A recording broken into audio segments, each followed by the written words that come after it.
நிலநடுக்கம் முழுவதும் பரவி கிட்டத்தட்ட 20,000 மக்களை கொன்ற அரசு. மத்திய மேற்கு பகுதியில் ஏற்பட்ட வெள்ளப்பெருக்கின் 2வது வாரம் ஆயிரக்கணக்கானோர் தங்கள் வீடுகளை விட்டு வெளியேற்றப்பட்டனர். இன்று அதிகாலை ஜெருசலேம் மசூதியில் வெடிகுண்டு வெடித்து 40 பேரை கொன்றதால் பதற்றம் அதிகரித்தது மற்றும் பல மணி நேரம் கலவரத்தை தூண்டியது. நீங்கள் அறிகுறிகளை பார்க்க முடியவில்லையா சகோதர சகோதரிகளே?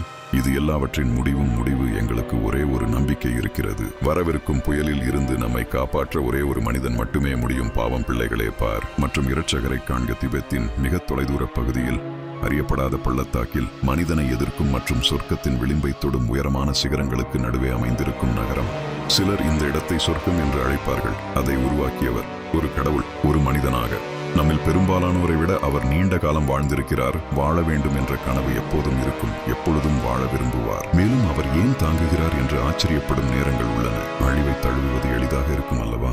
மறதிக்கு தன் சுமைகளை ஒப்படைப்பதா? பின்னர் அவர் நினைவு கூர்ந்தார்.